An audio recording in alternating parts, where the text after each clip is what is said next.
Hello everyone, my name is Rohit Sahu. I am working as an assistant professor in Department of Mechanical Engineering, GL Bajaj Institute of Technology and Management, Greater Noida.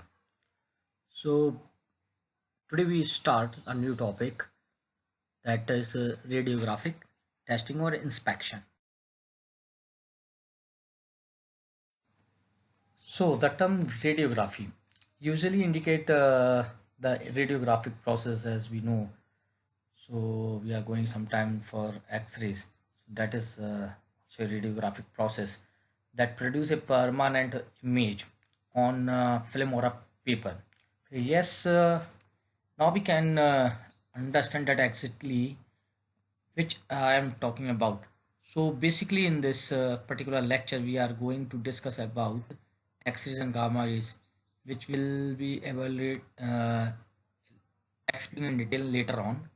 So basically, we are passing those rays we are using in that radiographic testing X-rays and gamma rays we are using.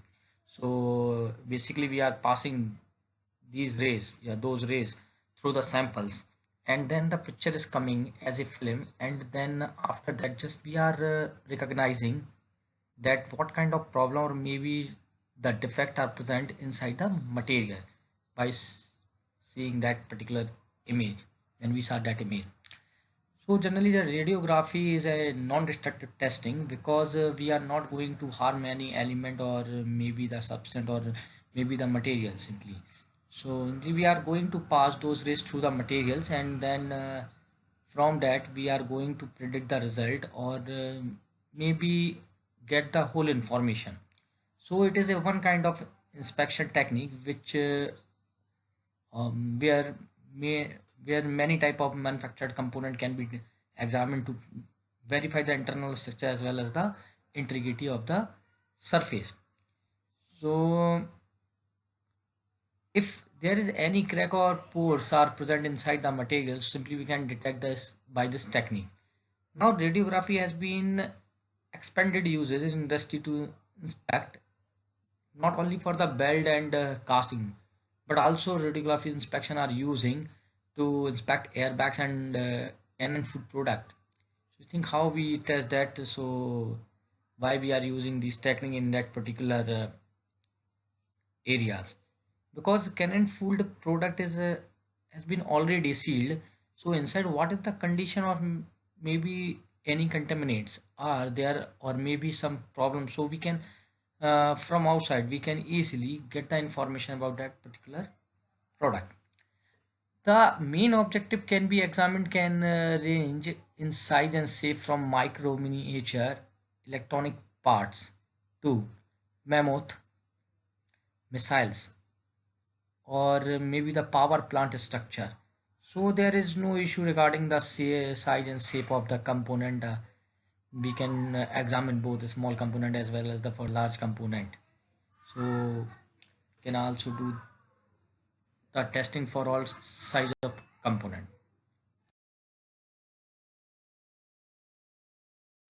So let us talk about the history of radiography. So when the radiography is discovered, and so radiography started with the discovery of the X-rays as we know by W.C. Röntgen in 1895, and then Becquerel uh, discovered the radioactivity in the year of 1896 after 1 year of that history of discovery of radiography.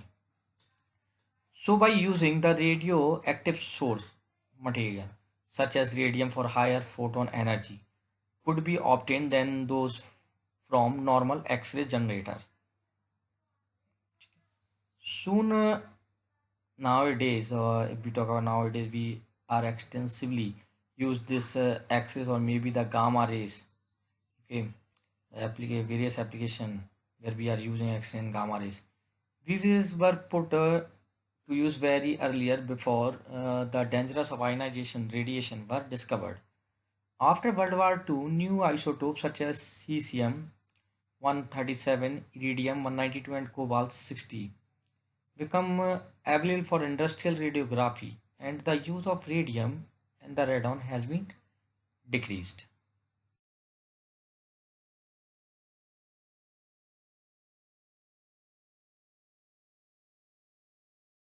So we just discuss about the basic principle of radiographic testing and how it's work. So whatever the part you want to see or check, so as you see on that particular image in that particular PPT, uh, there is one source, radiographic source, which is used to emit that radiographic wave or light beams on that particular material which we want to check. So that particular material are placed between that particular radiography source and the work that film. Okay, so it is work like a camera. So that if you see on that image, that the part will stop some of the radiations. So thicker and the more denser area will stop more of the radiations. The unabsorbed radiation expose the film emulsion, similarly to the way light expose the film in the photography. Okay, so now development of film produce an image that is a two-dimensional shadow picture of the objective. So from this particular case, you can see that we are having that test piece over here, as you see on that image. Now the radiation source coming, then after that we having the film, and if we see the film, so simple, we can get the image of our defect onto the film itself. It is clearly mentioned on that particular film if you show that image on that PPT. But sometimes it may difficult to get it is actual area or maybe the actual location. But if we take the image from the different sides, so simply we can get the whole information about the location of that particular defect. So variations in the density, thickness or composition of the object being inspected cause variation in the development of the film. Or we take the image or that film is generated the image of that particular specimen which we are going to test. So evaluation of that evaluation of the radiograph is based on a comparisons of difference in the photographic density with the known characteristic of the object. So itself or defect present in the test object. Okay, so we are taking the comparative study. Okay, sometime to see certain kind of crystal structure or maybe the morphology also we are doing this kind of testing. So in the last slide, we just talked about the basic principle of particular that radiographic testing, how it works. So now, what are the essential elements for the radiographic testing? That is most important part. What are the components? It is very important for testing, for using that radiographic testing. So first is that a source of penetrating radiation, such as an X-ray machine, or maybe sometimes we are calling it as a X-ray gun. Okay, so the objective to the radiograph, such as the weldment or maybe the casting or maybe any kind of product. Okay, I already in the first slide I already mentioned that. The third is the recording or maybe the viewing device which capture that image, which capture that formation. So usually photographic film enclosed in a light tight holder.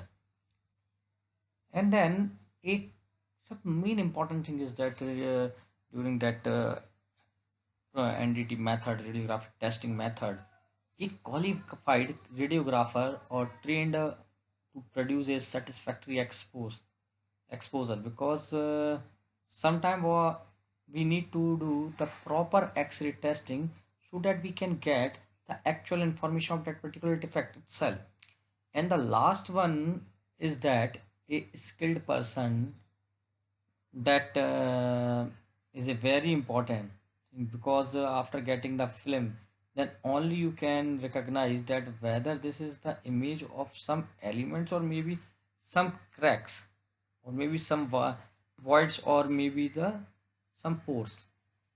So actually in particular sample different type of defects are present, for that particular product or component may be passed through number of processes, so that by a skilled person or trained person are required in that. So they are interpretate or interpretation are required in that case, in case of radiographic testing. So highly skilled operator is required. So now we talk about the penetrating radiation. What is that? The radiation used in radiographic testing are X-rays and gamma rays. So they are a form of electromagnetic radiation as you so I have shown that particular image in that particular slide. If you see that particular, so similar to the visible lights.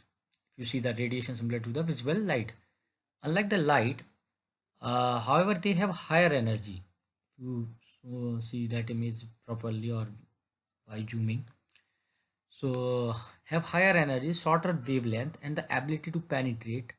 uh, that means it is having very high energy, so that it can go inside the material itself and travel through and exit various materials such as carbon, steel, and other metals.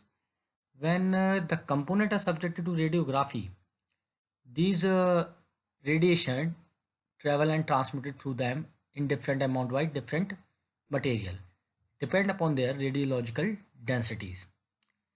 So say suppose as we mentioned in the slide principle of radiography. So by thinking that we suppose that the material is having different density so far that when we will get the image in the film, so itself, so there should be some different type of color we can observe, that will be depending upon the densities of different material. Okay, as we see in that particular, when we talk about the basic principle of radiography, so there is a film where the image is generated on the bottom side in that particular image. So one is very lighter and the other one is thicker, so depending on the exposure of that particular material, okay, on densities of that particular material or medium. So radiological density is determined by both as the density and the atomic number, the number of proton in an atom nucleus of the material being imaged. So now you can see on that particular PPT there are two images are pasting from the web source. So now you can see the whole spectrum. So when we move from the left right hand side to left hand side, the wavelength is decreasing. At the same time, the frequency of that particular waves are increasing. The energy is also increasing.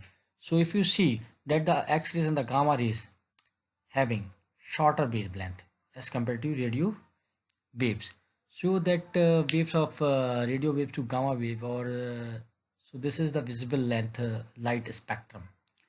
So if you see that X-ray, the wavelength is generally about 0.01 to 10 nanometers, and the frequency is about 3 into 10 to the power 16 hertz here about, and to 3 to 10 19 something, 3 to 19 megahertz, and the photon energy for a particular X-rays is 120 electron volt to 120 kilo electron volt.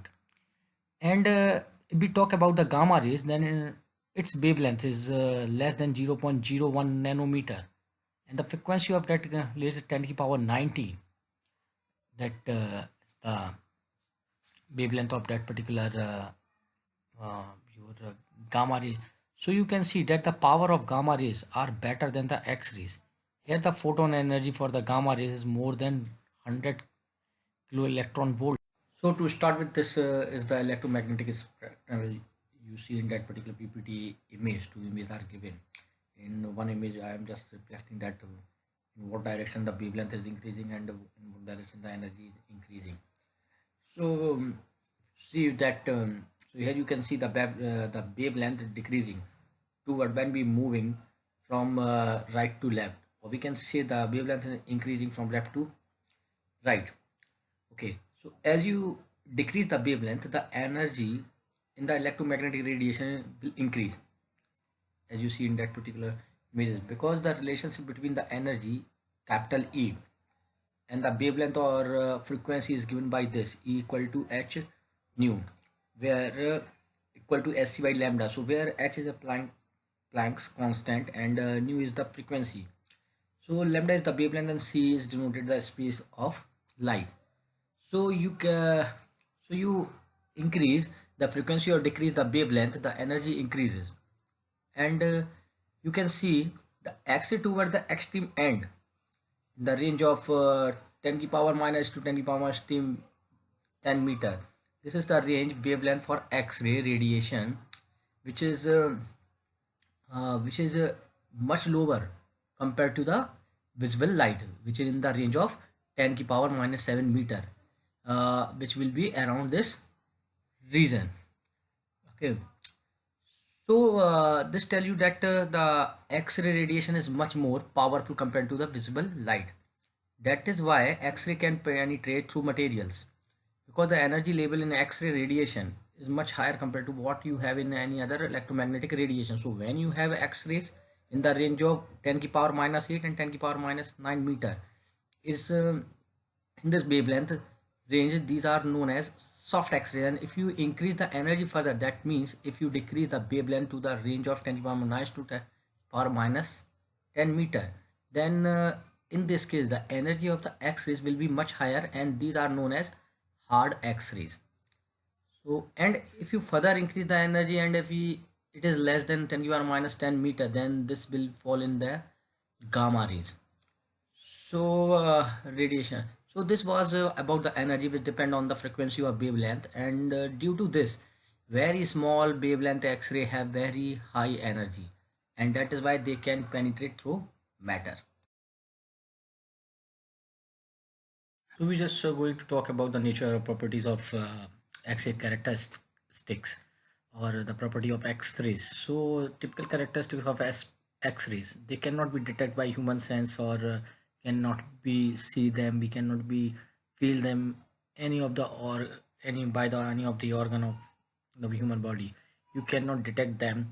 So then they travel in a straight line with the speed of light, and their path cannot be changed by electrical or magnetic field, but they can be deflected to a small degree, or at interface between two material, we say. And the other property are they can pass through matter because of the high energy level, and this degree of penetration will depend on their energy, as we discussed in the previous slide, and material that they are going through, in which medium they are going through depend on that medium. So every material will interact with the X-rays, and the level of penetration will depend on the material properties, which we are going to talk later on. And X-ray have enough energy to ionize matter and can damage or destroy living cells. That's why they are dangerous to human beings. So you cannot really expose yourself just like that to X-ray the radiation. You need to shielding and all that. And when medical radiation is done for medical radiography, in those cases the energy level in the X-ray is much lower. But even then, you have seen precaution are given when you exposed to X-ray radiation. So these are the typical properties of X-rays. So dear student, for any query, please write me on my mail ID rohitsau87@gmail.com, rohitsahu87@gmail.com. Thank you. Thank you. To be continuing in the next session. Stay safe, stay home. Take care.